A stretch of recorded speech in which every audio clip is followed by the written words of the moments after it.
અને હવે સમાચાર ભાવનગરથી, જ્યાં માર્કેટ યાર્ડમાં ખેડૂતોએ કરી હતી તાળાબંધી। મજૂરોની હડતાળ બાદ ખેડૂતોએ પણ વિરોધ નોંધાવ્યો છે। સવારે મજૂરોએ તેમના પ્રશ્નો મુદ્દે કરી હતી હડતાળ। ખેડૂતોના પ્રશ્નને લઈને યાર્ડના ગેટ બંધ કરી ઉતર્યા હતા હડતાળ પર। મજૂરોની હડતાળ અને ખેડૂતોની નારાજગીના કારણે ડુંગળીની ગુણીના લાગ્યા હતા થપ્પા। મજૂરોની હડતાળના કારણે માર્કેટ યાર્ડમાં હરાજી બંધ। રાત્રે જણસ લઈને આવતા ખેડૂતોને વાહન ચાલકો મજૂરો સાથે અભદ્ર વ્યવહાર કરતા હોવાનો આરોપ છે। આ વ્યવહારના વિરોધમાં માર્કેટ યાર્ડના મજૂરો હડતાળ પર છે। યાર્ડના સેક્રેટરી દ્વારા હરાજી શરૂ કરવામાં આવી રહ્યા છે પ્રયત્ન। મજૂરોની હડતાળના પગલે યાર્ડમાં જણસ વેચવા આવેલા ખેડૂતો પણ મુશ્કેલીમાં મુકાયા હતા। અહીંયા મજૂરોને લઈને પ્રશ્ન છે, ખેડૂતોને લઈને પ્રશ્ન છે અને ત્યારે અત્યારે હડતાલ બંધ થઈ ગઈ છે। ડુંગળીના જે ગુણી હોય તેના થપ્પા લાગી ગયા છે। ત્યારે ખેડૂતો સાથે સીધી વાત કરશું કે શું છે તેમની સમસ્યા। અત્યારે હડતાલ ઉપર ખેડૂતો મજૂરો ઉતરી ગયા છે।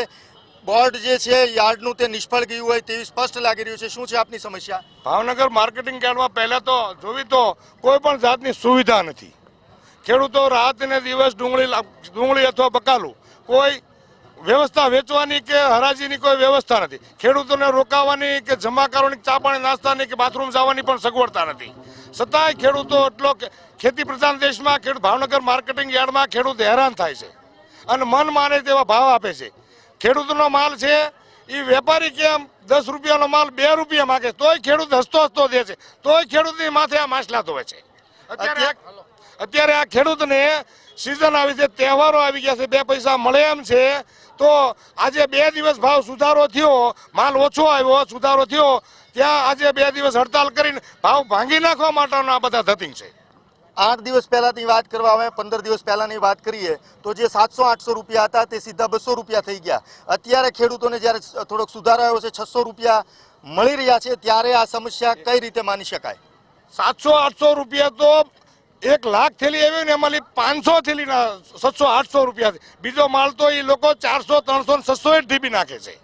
એ ખાલી સેમ્પલ એક જ વાડીનો માલ, એક જ ખેડૂતનો માલ 30 થેલી હોય તો એ 500 રૂપિયા લે છે અને 300 થેલી હોય તો એ સીધા 246 કાપી નાખે છે। શું કહેશો આ સમસ્યાને લઈને? સમસ્યાને લઈને મારું એવું કહેવાનું છે કે સત્તાધીશોને આ આગોતરું આયોજન કરવું જોઈએ। હજી તો નારી ચોકડી હેડ બનાવવાનું છે, એની અંદર કોઈ સુવિધા હજી કરી નથી। કાંટો પણ બંધ પડ્યો, જીએબીનું કનેક્શન પણ હજી નથી લાગ્યું। મેં પોતે ત્યાં નિરીક્ષણ કર્યું, છતાં આ લોકોની આંખ ખુલતી નથી અને વચ્ચે ખેડૂતોને પીચાવવાનું છે।